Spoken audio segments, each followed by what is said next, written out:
abusés. Nous avons été des fois délaissés par nos propres parents.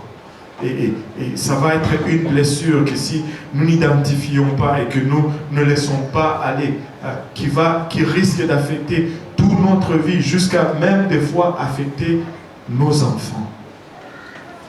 Parce que nous avons gardé cela continuellement en nous. Mais alors que si nous prenons cette souffrance et que nous la mettons dans les mains du Seigneur, au lieu que ce soit une source perpétuelle d'amertume, ça peut commencer à dégager une huile d'onction qui va faire ministère non seulement dans nos vies, mais dans la vie de plusieurs. Nous sommes appelés à laisser aller. À laisser aller. Ce monde est un monde déchu. Ce monde est un monde corrompu. Tu as souffert des choses, mais ne permets pas à ces choses de continuer à te faire souffrir maintenant volontairement. Quand ça a commencé, ce n'était pas ton choix. Mais si ça continue, ça va être ton choix. Tu peux choisir aujourd'hui de dire je donne cela à Dieu. Je pardonne à ceux qui m'ont fait souffrir, mais je vais maintenant mettre cette souffrance à Dieu, au service de Christ. Je vais permettre à ces souffrances de continuer l'œuvre que le Seigneur avait commencé à la croix, afin que ces souffrances puissent produire maintenant, alléluia, une œuvre pour son corps qui est l'Église. Alléluia.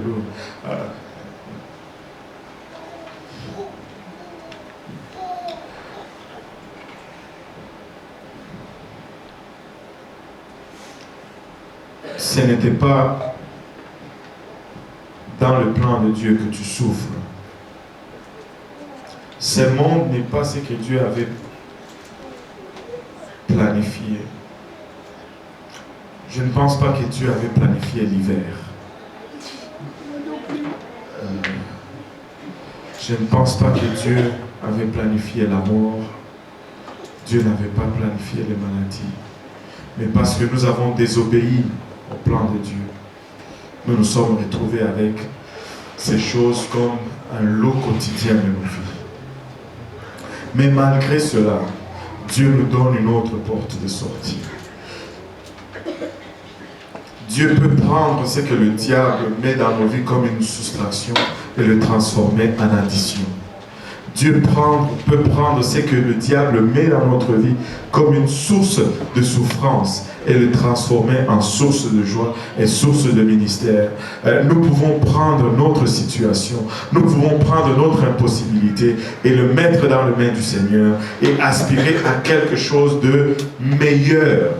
Parce que s'il ne nous a pas délivrés de cette souffrance, s'il ne nous a pas permis d'éviter cela, c'est parce qu'il avait quelque chose de meilleur à travers cela.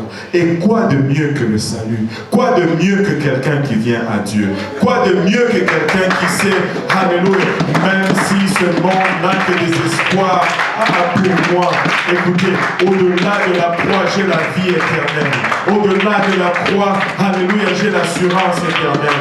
Écoutez, laissez-moi vous dire ceci, d'une façon ou d'une autre, Dieu va me délivrer de cette souffrance, ou bien il va m'en délivrer temporairement, ou bien il va m'en délivrer éternellement. Même si je meurs sur mon lit de malade, alléluia, une fois que je meurs, cette maladie est finie. Une fois que je meurs, cette souffrance a pris fin.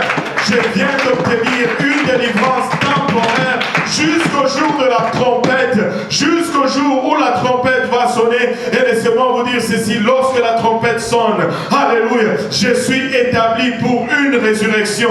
Lorsque la trompette sonne, je ressuscite non plus avec ces corps vieillissants, non plus avec ces corps mortels, mais je vais avoir un corps immortel. Je vais avoir un corps qui ne connaîtra plus jamais la souffrance.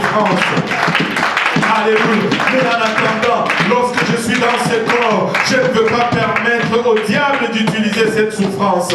Je vais plutôt mettre cette souffrance à l'usage, alléluia, de Christ. Alléluia. Nous ne pouvons pas l'éviter, mais nous pouvons l'exploiter. Nous ne pouvons pas l'éviter, mais nous pouvons nous en servir. Tout ce que Dieu, plutôt le diable, a prévu pour notre destruction, Dieu va l'utiliser pour notre édification. Je souffre peut-être pour le moment. C'est pour une cause. Regarde ton voisin, dis-lui, c'est pour une cause. C'est pour une cause. Voilà. Tu es peut-être abandonné, mais Dieu ne t'a pas délaissé. Tu es peut-être rejeté, mais Dieu t'accueille. En nous levant tous ensemble. Dieu a en vue quelque chose de meilleur pour nous.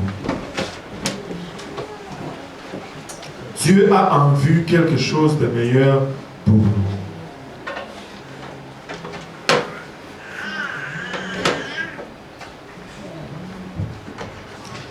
Pierre dit dans 1 Pierre 4, 13,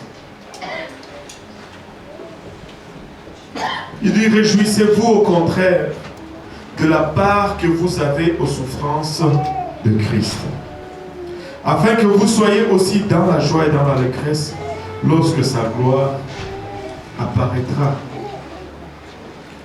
Nous allons endurer des choses dans ce monde. Nous ne sommes pas exempts de souffrance. Mais nous n'allons pas... Écoutez, il y a une autre catégorie de gens qui vont aller eux-mêmes causer du trouble et souffrir de ces troubles et dire, oh, ce sont les souffrances de Christ. Non, non, je ne parle pas de cela. Je ne parle pas de cela.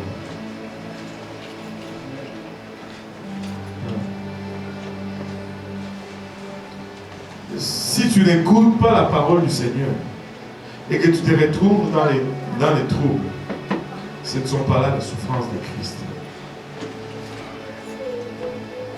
Si tu marches dans la désobéissance ou dans la rébellion et que tu récoltes les conséquences de cette désobéissance, n'invoque pas les souffrances de Christ. Assume ta désobéissance et assume ta rébellion. Mais après avoir fait ce que la parole demande, après avoir marché dans le voie que le Seigneur ouvre devant toi, et que le monde s'écroule autour de toi, lève tes mains en l'air et glorifie le Seigneur. Amen. Lève tes mains en l'air et bénis son Saint-Nom. Marche avec assurance parce que ces souffrances vont produire la justice. Ces souffrances vont produire l'œuvre du corps du Christ par la suite. Seigneur, donne-nous la force, Papa, d'accepter la charge que tu as mise sur nos épaules. Papa, des fois, ça semble interminable. Des fois, ça semble comme s'il n'y avait pas de lumière au bout du tunnel. Des fois, ça semble comme un chemin sans issue. Après t'avoir invoqué, après t'avoir fait tout ce que tu nous demandes de faire, Seigneur. Mais des fois, nos épaules sont encore, Papa, Ilabachat, lacérées par la charge que tu mets sur nos épaules, Seigneur. Non pas s'appesantissent, Papa, sur la lourdeur, Papa, de cette tâche, Seigneur. Et cette croix devient de plus en plus lourde à porter alors que le jour avance. Et Seigneur, donne-nous de nous réjouir, Papa, dans les souffrances que tu as réservées, que nous devons traverser, Papa. Permets pas que nos genoux fléchissent. Permets pas que nos pieds chancellent, Seigneur. Souffle sur ton Église, Papa, souffle sur ton peuple. Encore une fraîche brise de ton onction, Papa.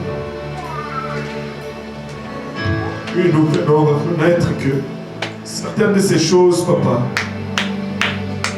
sont les résultats de notre propre désobéissance, Seigneur. Et dans ta miséricorde, Seigneur,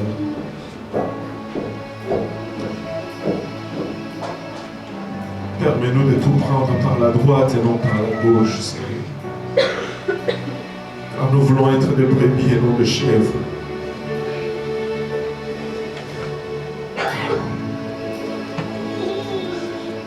Nous voulons être à mesure de nous réjouir avec toi lors de l'apparition de ta gloire, Seigneur.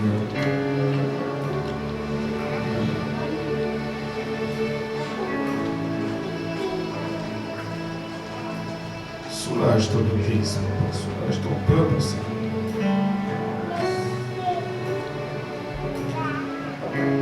Que cette souffrance ne soit pas vaine, Papa.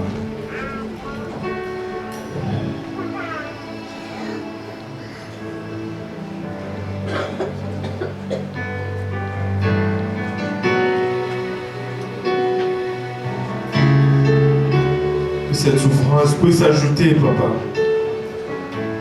ce qui manque, ce que tu as fait sur la croix. Pour que ton Église soit encore glorieuse. Que ton Église rayonne encore davantage.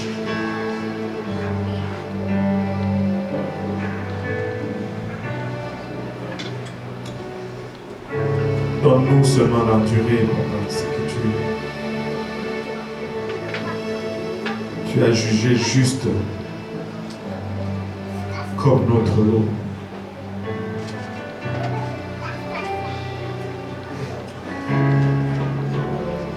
Demandons pardon pour nos complaintes, Seigneur. Lorsque tu as été amené face à tes souffrances, Père, tu étais muet comme une brebis. Que l'on amène pour tendre. Pas si cela est nécessaire. Frappe-nous de mutisme, Seigneur. Parce que nous voulons être à ton image, Seigneur. Nous voulons être à ton image, Papa. Au nom de Jésus. Au nom de Jésus. Au nom de Jésus. Alléluia. Au nom de Jésus. Au nom de Jésus. Si nous pouvons prendre juste un peu de temps, je ne sais pas, venir à l'avant. Et juste ouvrir nos cœurs au Seigneur pour un moment.